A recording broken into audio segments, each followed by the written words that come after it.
Gepleyer Azatlyk Radiosu. Habarlar günneligi gepleşigimizi dowam etdirýäris. Mikrofon öňünde siz bilen men Sehra.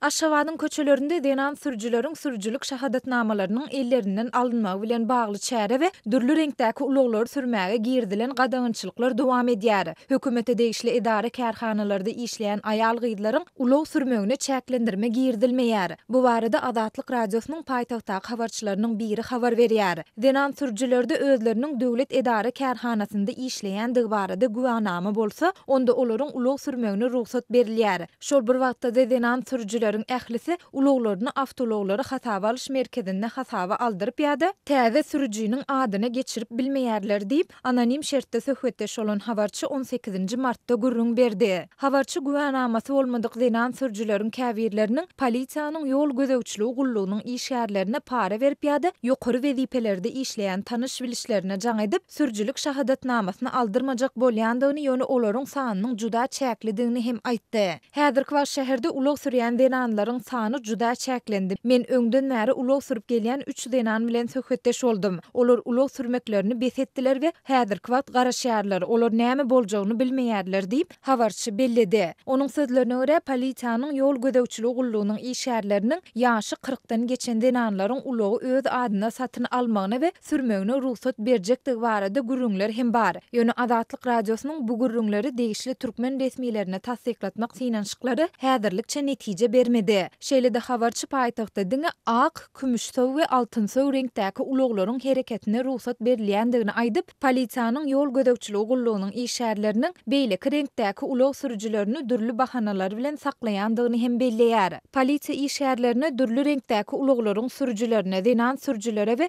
2000-nji ýyldan öň öndürilen ulag sürüjülerine azar bermek barada ýürite dilden görkezme berilipdir. Köne ulaglar diýilip atlandyrylýan şol ulaglary sürmegiň gadagyndygy barada bir näçe gedek duýduruş berildi. Ýöne bu barada resmi görkezme ýok diýip habarçy polisiýa işgärleriniň we ýaşaýjylarynyň ençemesine salgylanýar. Türkmenistanda häkimetleriň denan sürüjüleriň ulag hereketini çäklendirmek çäreleri indi ençeme ýyl bäri wagtal ýüze çykýar. Emma bu çäreler şu ýylyň fevral aýyndan başlap gaýtadan güýçlendirildi. 18 fevralda Azatlyk Radiosynyň Aşgabatdaky habarçysy polisiýanyň ýol gözegçiligi gullugynyň işgärleriniň awtolog sürüp barýan aýallaryň ulaglaryny saklap, dürli bahanalar bilen olaryň sürüjülük şahadatnamalaryny ellerinden alýandygyny habar berdi. 19 fevralda sürüjülük şahadatnamasyny polisiýa aldyran Aşgabatly bir aýal sürüji polisiýanyň ýol gözegçiligi gullugynyň işgärleriniň videosunu düşürüp Azatlyk Radiosyna uğratdy. 6 martda bolsa polisiýanyň ýol gözegçiligi gullugynyň işgärleriniň aýal maşgalalaryň eýçiligindäki ulaglary we olaryň dokumentlerini ýörite içgin barlaýandygy ma'lum boldy. Azatlyň habarçysy bilen söhbetdeş bolan Aşgabatly bir denan polisiýanyň ýol gözegçiligi gullugynyň işgärleriniň aýallaryň eýçiligindäki ulaglaryň gurotlyk hatynyň möhletini hem uzaldyp bermeýändigini gürrüň berdi. Türkmenistanyň resmi media serişdeleri ýokarda gürrüň edilýän ýagdaýlar barada gürrüň etmeýär. Türkmenistanda denanlaryň we erkekleriň deň hukuklydygyna, ýurduň aýallaryň we erkekleriň deň hukuklarynyň we deň mümkinçilikleriniň üpçün edilmeginiň döwlet kepillikleri hakyndaky kanuny esasynda kepil geçilýär. Emma muňa garamazdan ýurtda aýal gyzlaryň häkimetler tarapyndan daşary ýurda goý berilmän uçurdan düşürilýändigi, denanlaryň daş keşifine degişli gadagynçylyklary, şol sanda denanlaryň uzyn köýnek, türkmen balak giýmäge mejbur edilýändigi,